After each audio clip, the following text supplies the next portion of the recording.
신뢰를 가로막는다라는 제목으로 같이 하나님의 말씀 나누도록 하겠습니다. 지금까지 다윗은 하나님 앞에 정말 큰 은혜를 입었던 사람임을 우리가 사무엘서 말씀을 함께 살펴보며 알아왔습니다. 여호와 하나님께서 사울의 손에서 이제 다윗을 건져내셨었고요. 또 모든 원수의 손에서 다윗에게 모든 원수의 손으로부터 다윗을 구원하셨습니다. 또한 지난 시간 말씀을 통하여 하나님께서는 다윗과 함께한 주변에 있는 그 수많은 용사들을 통하여 이스라엘이라고 하는 나라를 세워 나가셨음을 살펴보았습니다. 하나님께서 이 세우신 용사들은 제각각 다 다른 업적이 있었지만 중요한 건 그들의 업적이 아니라 하나님께서 그들을 이스라엘을 세워나가 용사로 부르셨다는 사실이었습니다. 하나님은 그들을 통해 다윗을 도와 이스라엘을 세워나가도록 하셨습니다. 그런데 오늘 우리가 읽은 이 말씀을 보게 되면 이스라엘이 여호와 하나님을 진노하게 만들었다라고 전합니다. 이스라엘이 정확히 하나님 앞에 어떤 죄를 범했는지 알 수는 없습니다. 하지만 분명한 사실은 이스라엘이 여호와 하나님을 진노하게 했다, 화나게 만들었다라는 것입니다. 이 일로 말미암아 오늘 우리가 읽은 말씀에서는 하나님이 다윗을 격동시켰다라고 기록합니다. 근데 이와 동일한 말씀이 역대상 21장 1절 말씀에 기록되어 있는데 거기서는 이렇게 말씀합니다. 사탄이 일어나 이스라엘을 대적하고 다윗을 충동하여 이스라엘을 계수하게 하니라라고 말씀합니다.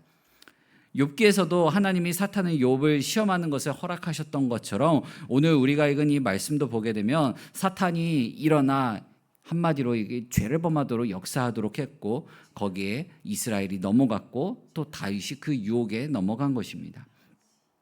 안타깝게도 다윗은 사탄의 유혹을 이기지 못하고 인구조사를 강행하게 됩니다. 지난 시간에는 하나님께서 공동체를 세우기 위해 용사들을 부르셨는데 오늘 말씀 속 다윗은 그 용사들을 숫자로 보기 시작합니다. 오늘 말씀을 통해 어떤 상황에서도 우리가 마음을 지켜야 하고 또 교만에 빠지지 않으며 겸손히 하나님만 의지해야 된다는 것을 알 수가 그 말씀을 같이 살펴보도록 하겠습니다. 그런 성도님들 되시기를 간절히 소망합니다. 이스라엘이 여호와 하나님을 진노하게 만든 문제는 어떠한 문제였냐면 교만의 문제였습니다. 그 문제가 다윗에게서도 보였기 때문에 그렇습니다. 하나님께서 다윗을 격동시켜 행하게 하신 일은 바로 인구조사였습니다. 다윗이 행한 인구조사는 그냥 단순한 행정 절차가 아니었습니다. 왜냐하면 이스라엘은 율법상 인구조사를 할 때마다 지켜야 하는 율법이 있었습니다. 그게 뭐냐면 출애굽기 30장 12절 말씀을 보면 내가 이스라엘 자손의 수요를 조사할 때에 조사받은 각 사람은 그들을 계수할 때에 자기 생명의 속전을 여호와께 드릴지니 이는 그들을 계수할 때에 그들 중에 질병이 없게 하려 함이라라고 말씀합니다. 뭘 드려야 된다고 말씀하냐면 생명의 속전을 여호와께 드려야 된다라고 말씀합니다. 인구조사가 이루어질 때마다 20세 이상 된 사람들 모두가 한 사람당 은 2분의 1세겔을 성전에 내야 합니다. 한마디로 이 인구조사를 행한다라는 것은요, 이스라엘 백성들에게 어떤 부담을 안겨주게 되냐면 세금의 부담을 안겨주게 됩니다. 그러면 이 다윗은 인구조사 이후에 그 생명의 속전을 냈느냐? 그렇지 않았다라는 것입니다. 그러면 다윗이 인구조사를 행하게 된 목적과 동기는 무엇이었을까요? 지난날 다윗은 하나님께서 자신의 생명을 구원하시는 역사를 통해 여호와의 구원하심이 칼과 창에 있지 아니함을 이 무리에게 알게 하리라. 전쟁은 여호와께 속한 것인즉이라고 고백했었습니다. 전쟁이 하나님께 속한 것이라고, 이 생사 여건이 다 하나님 손에 맡겨져 있던 것이라고 고백했었습니다. 다윗은 하나님을 의지했던 사람입니다. 그런데 인구조사를 통해서 다윗이 지금 하나님보다 뭘 더 의지하게 되었는지 드러나게 되냐면 자기 손에 있는 그 힘을 더 의지하려 했던 것입니다.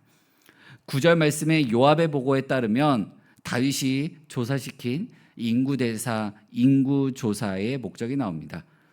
칼을 빼는 담대한 자, 칼을 빼는 담대한 자가 바로 다윗이 인구조사를 통하여 알고 싶었던 것입니다. 그렇게 해서 이 나라 안에, 이스라엘 나라 안에 싸울 수 있는 군사력을 확인하고자 했던 것입니다. 그래서 우리는 항상 이 교만이라고 하는 것을 경계해야 됩니다. 교만이 무엇입니까? 나를 더 의지하는 것, 내가 가진 것을 의지하는 것, 사람을 의지하는 것, 세상의 기준에 부합하여 거기에 맞게 되면은 모든 것이 잘 될 것이라는 그 착각입니다. 다윗은 바로 그 교만에 빠져 하나님을 의지하지 않고 군사의 수와 힘을 더 의지하게 되었습니다. 교만이라고 하는 것은 하나님을 의지하지 못하게 하는 것에서 멈추지 않습니다. 들을 귀조차도 막아버립니다. 오늘 본문 3절 말씀을 같이 한번 읽어보겠습니다. 요압이 왕께 아뢰되 이 백성이 얼마든지 왕의 하나님 여호와께서 100배나 더하게 하사 내 주 왕의 눈으로 보게 하시기를 원하나이다. 그런데 내 주 왕은 어찌하여 이런 일을 기뻐하시나이까 하되. 요압의 말의 요지는 이렇습니다. 하나님이 원하시면 백성들의 수요의 많고 적음이나 군사적인 힘에 있는 것이 아닙니다라고 전하는 것입니다. 다윗은 요압의 말을 통해서라도 지난날 하나님을 의지했었던 자신의 모습을 다시 되찾아야 했습니다. 그러나 이 다윗이 이 말조차도 듣지 못하게 만든 것이 무엇이냐면 이 교만이 들을 귀조차 막아버린 것입니다. 그래서 결국 다윗이 요압과 이 군사령관들을 채촉해가지고 인구 조사를 강행하게 됩니다. 문제는 몰라서가 아닙니다. 듣지 않아서 생기게 됩니다. 야고보서 1장 19절 말씀을 보면 듣기는 속히 하고 말하기는 더디하라라고 말씀합니다. 그러니까 듣는 귀는 우리가 항상 열어두고 나에게 주변에서 들리는 모든 말에 귀담아 듣고 그걸 허투루 듣지 말아야 됩니다. 근데 교만은 이처럼 나에게 들려오는 말들을 다 막아버립니다. 다윗은 요압의 입술을 통해서 나온 그 말이라도 듣고 멈췄어야 했습니다. 이처럼 우리는 주변에 내 마음에 들지 않는 사람의 말일지라도 하나님께서 내게 듣게 하시는 이유가 있음을 알아야 합니다. 그건 어떤 태도냐면요, 하나님께서 내 주인임을 인정하는 태도입니다. 왜냐하면 내 삶에 일어나는 모든 일, 또한 나에게 들려오는 모든 말들, 또 내가 보게 되는 그 모든 것들도 하나님께서 허락하셨기 때문에 나에게 들리게 하시고 나에게 보게 하시는 것이기 때문에 그렇습니다. 근데 교만은 그렇게 하지 못하게 만듭니다. 나에게 들려오는 모든 말들과 또한 내가 보게 되는 모든 것들을 하나님께서 들리게 하셨다, 하나님께서 보게 하셨다라는 생각을 하지 못하게 만듭니다. 결국 다윗이 이렇게 강행해가지고 진행된 인구조사는요, 대략 한 10개월에 걸쳐서 마무리를 짓게 됩니다. 우리 9절 말씀을 같이 한번 읽어보겠습니다.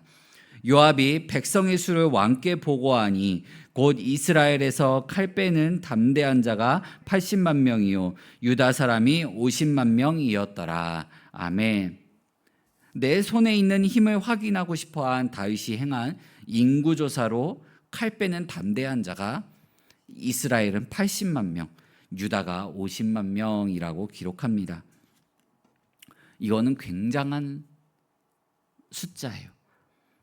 당대의 주변에 있는 나라들 안에서도 찾아볼 수 없는 막강한 군사력이었습니다. 다윗이 굳이 그걸 확인하지 않으려고 해도 하나님께서는 이미 다윗에게 많은 복을 주셨다라는 것을 드러나는 대목입니다. 다윗이 확인하지 않아도 이미 하나님께서는 그에게 넘치는 축복을 부어주셨던 것입니다. 그런데 다윗은 그만 하나님보다 지금 내 눈앞에 보이는 내 손에 있는 힘을 더 의지하고 또한 그것을 확인하고 싶었습니다. 결국 교만은 하나님을 향한 신뢰를 무너뜨린 것입니다. 사랑하는 성도 여러분, 하나님 마음에 합한 다윗도 이러한 죄에 빠질 수 있었다면 우리는 오죽하겠습니까? 오늘 말씀은 우리가 항상 근신하고 겸손한 마음의 자세로 오직 참된 왕이신 하나님만 바라볼 수 있도록 내 자신을 지킬 것을 경고하는 말씀입니다. 우리 예수님은 어떠십니까? 고난당하시고 십자가를 향해 가시는 그 가운데 십자가형을 당하는 순간에서도 12군단도 더 되는 천군천사를 보내실 수도 있는 분이셨습니다. 하지만 그분은 끝까지 하나님만 바라보고 하나님을 의지하셨습니다. 지금 여러분께서 의지하고 있는 것은 무엇입니까? 사람입니까? 돈입니까? 아니면 더 좋은 환경입니까? 내 자신입니까? 우리는 그 가운데서 돌이켜야 합니다. 하나님은 계속해서 예배를 통해, 말씀을 통해, 또 주변에 있는 사람들의 말을 통해, 내가 보게 하는 것들을 통해 우리에게 말씀해 주고 계십니다. 예수님께서는 귀 있는 자는 들으라 라고 말씀하십니다. 사랑하는 성도 여러분, 교만은 하나님을 밀어냅니다. 교만은 하나님보다 하나님을 붙잡지 않고 나에게 있는 것, 내가 붙들 수 있는 것을 더 강하게 붙들게 만듭니다. 그러나 믿음은 하나님을 계속해서 붙들게 만듭니다. 믿음은 들음에서 납니다. 교만으로 굳어진 마음을 십자가 앞에 내려놓는 자기 부인을, 그 훈련을 계속해야만 합니다. 십자가 앞에서 나를 부인할 때 비로소 하나님 앞에서 겸손한 모습으로 살아갈 수 있게 됩니다. 십자가 가운데서도 하나님을 의지한 그 예수님의 모습을 본받아 끝까지 하나님을 믿고 의지하는 우리 모든 성도님들 되시기를 간절히 소망합니다. 우리 이 시간 함께 같이 기도하겠습니다. 이 시간 기도하실 때 주님, 내 마음에 쌓아왔던